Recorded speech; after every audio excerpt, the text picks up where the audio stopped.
"Do you like strawberry flavor?" I asked in my still imperfect French, offering candy to a European girl with blonde hair and blue eyes.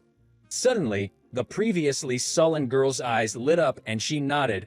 I didn't know at the time that meeting this adorable girl would change my life.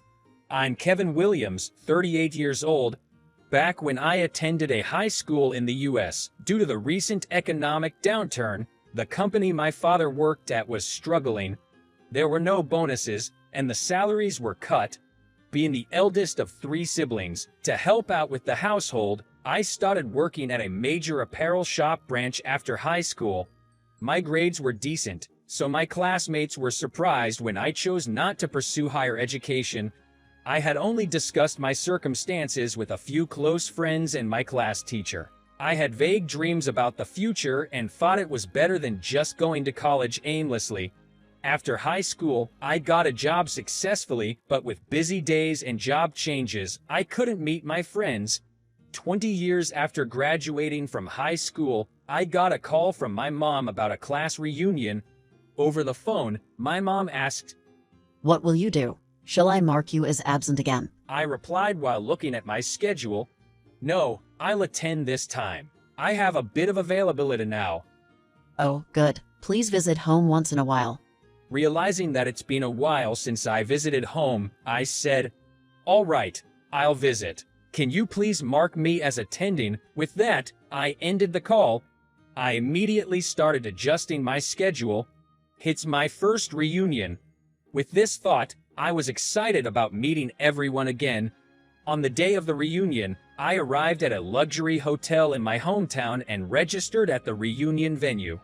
When I marked my name on the roster, 2 women at the registration desk shared. Then one woman approached me. Kevin Williams. Do you remember me? I'm Christine. Searching my memory, a short-haired woman with a radiant smile came to mind. "Wait, are you, Christine, the captain of the volleyball team? So, the one next to you is Susan." Susan nodded happily. Correct. Long time no see, Steve. I've heard the rumors. You seem busy. Enjoy today. "Thank you. I will." Susan was the manager of the boys' basketball team, and our not-so-spacious high school gym was shared between the boys' basketball team and the girls' volleyball team.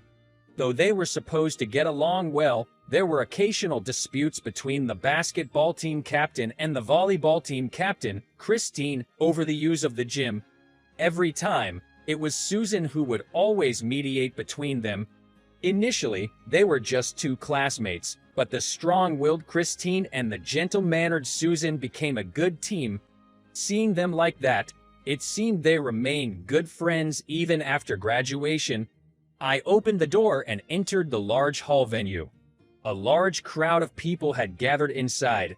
Seeing my classmates who somewhat resembled their old selves but had completely grown up, my brain was running full tilt trying to match names to faces.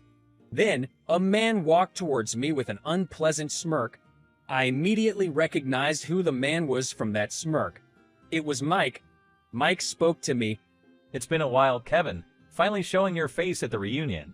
Were you too embarrassed to come before because you only have a high school diploma?" "Mike, it's been a while."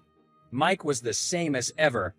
Back in high school, he unilaterally viewed me as an enemy, acting out in frustration whenever he ranked lower than me, and if he was higher, he would have that same condescending smirk.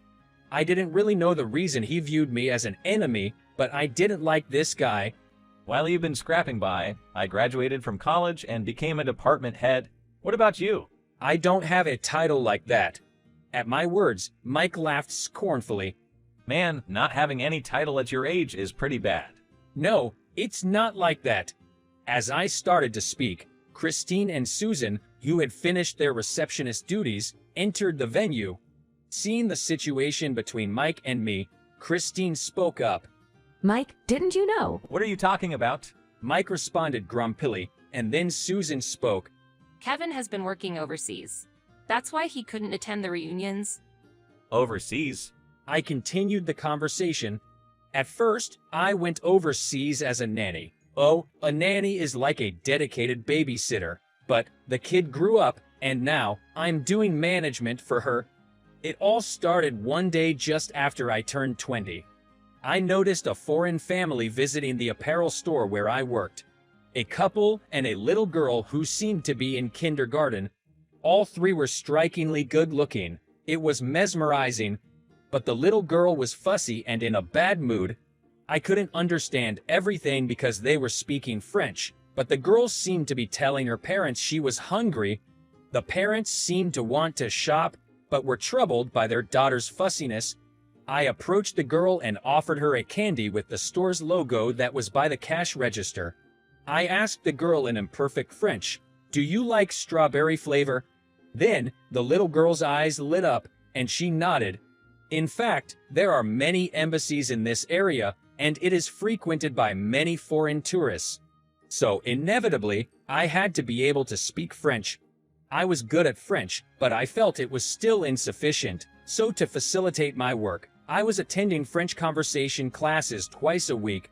The little girl perked up when she put the candy in her mouth and gave me a hug, saying, "Thank you." The girl's parents also expressed their joy to me. Thank you. It seems you can speak French. Could you please keep my daughter company for a while and help her choose a dress? We want her to wear it for the dinner party at the embassy tonight. I was surprised at the mention of the embassy, but agreed. Holding the girl's hand, I headed to the kids' section. While choosing clothes, the girl told me various things about herself. Her name is Chloe, 5 years old. Apparently, her parents are models. No wonder they are such a good-looking couple. The Chloe's family had sushi for lunch, but Chloe wasn't used to the taste of raw fish and apparently didn't eat much, so she got hungry quickly. I suggested to Chloe, "This is a department store, so there are delicious cafes and burger joints. How about we try one later?" Chloe's eyes lit up, and she was excitedly adamant about consulting her mom and dad. I chose for her a light blue dress with frills, matching Chloe's eyes. Chloe's family was very pleased and left the store. But the next day, Chloe's family visited the store again. I wonder if they forgot to buy something. I greeted them with a smile. "Welcome." Then, Chloe hugged me with tears in her eyes. Chloe's mother apologized to the surprised me. I'm sorry. Chloe insisted on seeing you again. Crying, Chloe said, "I don't want to be away from Kevin." Seeing this, her father made a proposal to me. Chloe seems to have taken a real liking to you. How about it? If you're up for it, would you become her dedicated nanny? A nanny. I tilted my head at the word I heard for the first time. Then the mother explained, A nanny is a profession where you take care of children full-time. Babysitting is more casual and is often done by students for a short time. The father continued, If you're willing, we'd like you to live with us.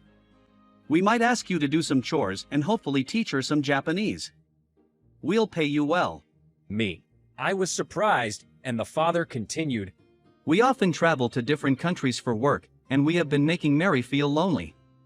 We were thinking of hiring a dedicated nanny. However, if you become a nanny, you might not be able to return to the States easily. I was confused, but seeing Chloe cleaning and crying reminded me of my younger siblings when they were little, and I couldn't refuse. I understand. I'm at your service.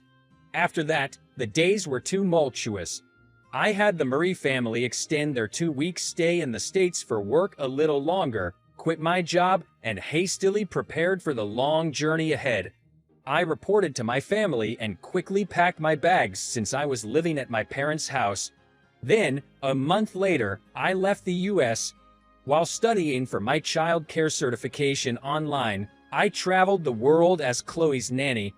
And a year later, I obtained my child care certification. I can proudly call myself a nanny. As Chloe grew up, she became a model, influenced by her parents. When I told her I was leaving my job as a nanny, she pleaded, I don't want anyone but Kevin. Be my manager. And so, I became Chloe's exclusive manager. Now, I'm still traveling the world with Chloe, who has become a model. Susan said with sparkling eyes, I bet nannies earn a whopping salary, especially if the employing family is wealthy. I've seen it on international TV shows. Christine also continued. So you became her manager and must have made quite a fortune. Well done, Kevin. Mike said with a disgruntled face. A model's manager abroad. Can such things even be? At that moment, there was a commotion at the entrance of the venue. Looking, a beautiful foreigner was anxiously searching for someone. Then, our eyes met sharply, and she quickly approached and hugged me. Kevin, I really don't want to be alone. I'm joining the party. I wanted you to wait in the hotel room because it will cause a huge uproar if Chloe comes. I said embarrassingly, then someone shouted. Hey, look, that's Chloe Monet who also appeared in the Paris collection. Yes, Chloe had become a world-famous model. However, just like a pet waiting for its owner, Chloe wouldn't leave my side. The sight caused a stir around. Mike said while trembling, Could it be the one you're managing, Eyes? Yes, it's Chloe. Mike was astounded, his mouth agape. Then, seemingly dissatisfied, Chloe complained to me loudly as if to make sure everyone there could hear. You're not just my manager. Tell everyone properly that I'm your girlfriend. Those words resonated in astonishment throughout the venue. You didn't have to say it out loud. I became even more embarrassed, and Chloe puffed her cheeks and said, Because, with so many beautiful and mature people around, I got worried. It seems I have a weakness for Chloe. Sorry, everyone, for the disturbance. We will leave in a bit, so I hope it's okay if Chloe accompanies me. Everyone was excited by those words. After that, it seemed more like Chloe's debut party rather than a reunion. Next thing I knew, Mike was in the corner of the venue, discontentedly gulping down wine. As I approached Mike, he turned away and blurted out words in annoyance. What's this? Pleased that you can show off your beautiful and famous girlfriend. You're always like this. You get what I want with these. What you want? According to Mike, back in high school, he confessed his feelings to a girl who was considered the prettiest girl of his grade. However, it seems she turned him down, saying she couldn't date him because she liked him. He seems to have taken it to heart since then, competing in this weird rivalry. It's quite an inconvenient story, but when I explained that I had never actually been confessed to or dated that girl, Mike heavily hung his head in dismay. What was that all about? You know what they often say, a woman's heart and the autumn sky, right? When I said that, Mike, for the first time, genuinely laughed in front of me and agreed with a bright face. That's true. A few days later, while I was staying at my family's home, Mike invited me to dinner. When I got to the meeting place, Mike grinned. Looks like she's not coming today. She's spending time with my mom and siblings today. Plus, this seems to be all right. Pointing to the ring shining on my left ring finger, Mike, surprised, asked me, What's going on with that? Well, let's talk about it once we get inside the restaurant. Once we entered the diner, I explained the whole situation. Actually, after the reunion ended, she said, If I don't hurry, someone will snatch you up. Kevin, marry me. Hearing this, Mike nearly spit out his beer. She proposed to you. Yeah, it's not cool. I was planning to propose. Plus, I was dragged to buy an engagement ring the next day, labeled as a woman repeller. While I was scratching my head saying this, Mike burst into laughter. Despite the age difference, you're completely under her thumb. Mike, with his misunderstanding resolved, was unusually amicable. It felt good talking leisurely with a classmate after such a long time. I promised Mike to gather everyone for a drink the next time I come back to the States. And a year later, Kevin, look. Beautiful, isn't it? Chloe, twirling around in her wedding dress, showed it to me, and I smiled gently. Yeah, it's beautiful. Satisfied with my reply, Chloe entwined her arm with mine. I decided to be your wife since the first time we met. What, since then? Indeed, I was occasionally told by her that she would become my wife when she grew up, but I thought it was just what a young girl often says to her father and didn't take it seriously. Seeing my dumbfounded face, Chloe, with a burst of laughter, pulled my arm. Come on, Kevin. The ceremony is starting. Today is the wedding day. We had the ceremony in Hawaii. Mike was also there. Since then, Mike and I have been in frequent contact and became close friends. Back in high school, I never thought the day would come when I would invite Mike to my wedding. Surrounded by my lovely wife, friends, and dear ones, I'm happy. I'll probably be flying around the world again, but I feel I can make even more progress